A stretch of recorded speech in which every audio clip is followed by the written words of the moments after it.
So you've got your der, die and das all sorted, and you know how to get the right endings on your verbs and where to put those verbs in a German sentence. Well, today we're looking at what is probably the next most important thing to learn. Grüß Gott, hallo, ich bin Billy Badger und das ist Bausteine 1.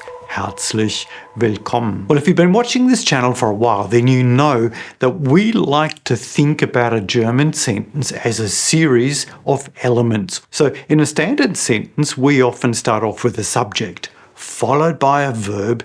It tells us what the subject's doing, and then we can say when the thing is happening, how it's happening, and where it's happening. And then, if we need one, we'll finish up with an object. And that's often where our trouble starts, because a lot of people don't really know the difference between subjects and objects. But by the end of this video, you'll be an expert. And even if you think you know the difference, I recommend you keep listening, because this is where a lot of people make mistakes. So we know that the subject is always the person or the thing that is doing something in our sentence. And it's always doing whatever the verb says that it's doing. We remember too that in our simple sentences, the subject is always right next to the verb on one side or the other. This makes it easy to work out what the subject is in sentences like these. Der Mann arbeitet am Computer. Our verb is arbeiten, our verb for to work. And the person doing the work is der Mann, so he is of course our subject. And since that person is also me, I could say, ich schreibe einen Aufsatz. And still, the person doing the writing is me, so I'm the subject.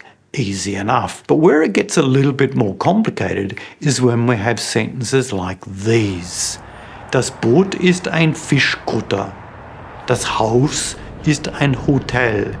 Or der Mann ist ein Architekt. Here, our verb is a simple one, but not much of an action verb.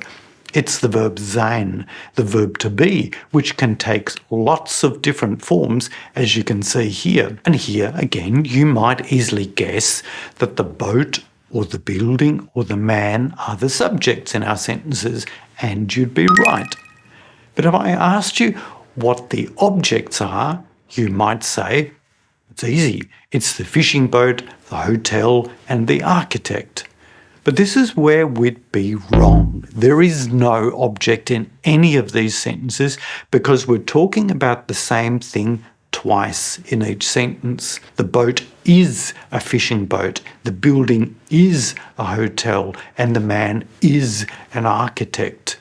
In each case, we're using the verb sein to say that the two things are actually one and the same. The verb is, or ist in German, is kind of like an equal sign. We're talking about the same thing twice. And the same thing happens if I talk about myself.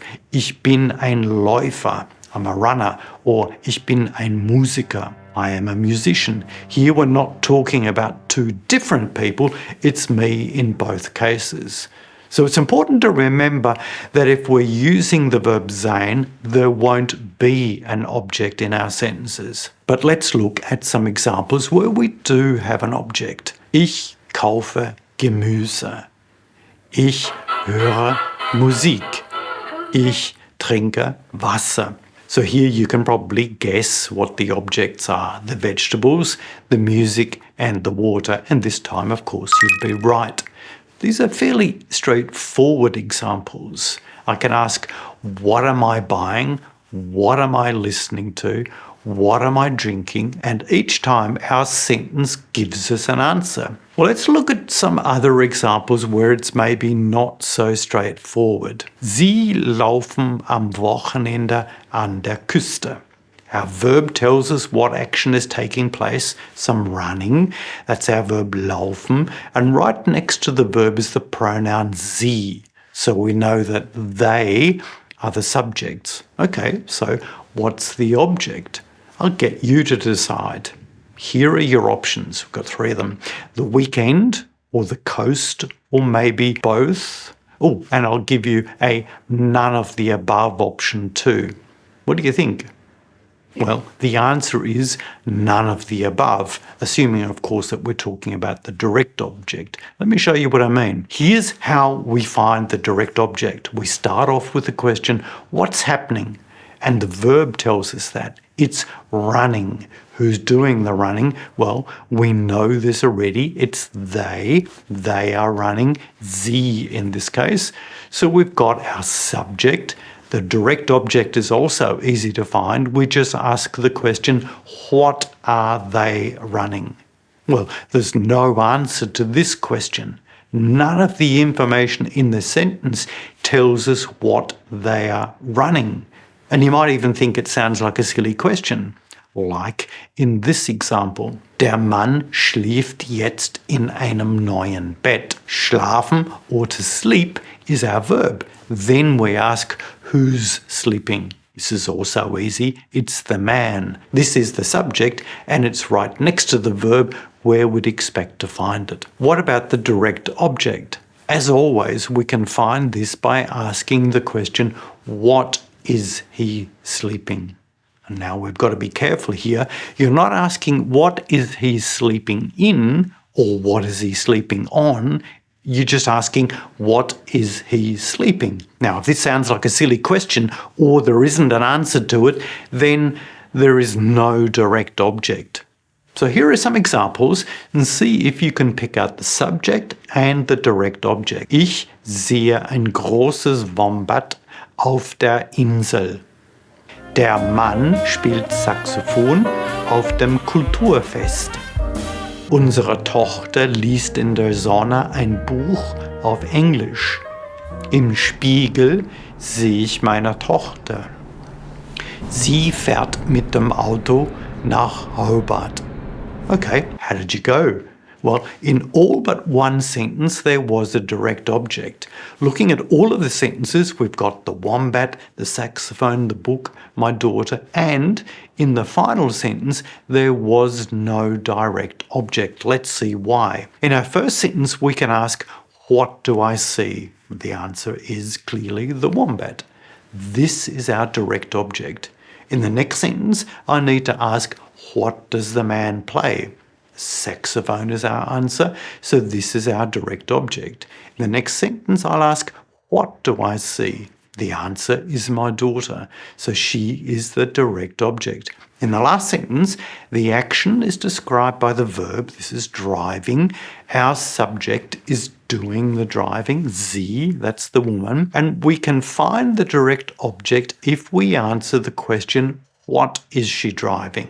Now, you might think you can answer this question, but the sentence does not say that she is driving the car. It says she is driving with the car, or as we might say, by car. Each of these parts of the sentence are adverbial phrases. They tell us the way she's travelling, the how, which, as we've said, is by car. And the other part of the sentence is also the adverbial phrase that answers the question, wohin? Where is she going to? And yes, both of these are objects, but they're not direct objects. They're prepositional objects because they are preceded by prepositions. We say by car, or I suppose with the car, and to Hobart. Let's look at these two examples. Spielt Trompete and spielt ein Stück auf der Trompete. In the first sentence, the word trumpet answers the question, what is he playing? In the second sentence, the answer to the same question is not die Trompete, it's ein Stück. He's playing a piece. He is, of course, still playing the trumpet, but this is not what the sentence is telling us. In our second sentence, the trumpet is a prepositional object because he is playing the piece on the trumpet. And these prepositional objects can be a bit tricky because we have to know which case the preposition needs in any particular situation. Now, we've made it this far without talking about cases at all. Our subjects are always going to be in the nominative case, and the direct objects are always going to be in the accusative case. Which means if we're using articles, we need to make sure we're using den, die, das instead of our usual der, die, das that we use only for the subjects in our sentences. So we have sentences like spielt den Dudelsack, spielt die Trompete, spielt das Saxophon. In each of these cases, you can see we're using the accusative articles instead of the nominative articles. But we do, of course, use the accusative for some other kinds of objects, like some prepositional objects, objects that follow prepositions like these ones. So it'll be worth learning them. And there's lots more about this in your textbook, Bausteine 1. If you haven't picked it up yet, you can get it from the link in the description or from our shop.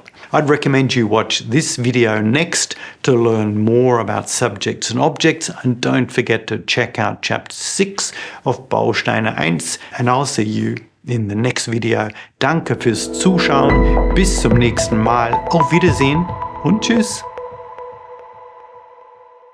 Und tschüss.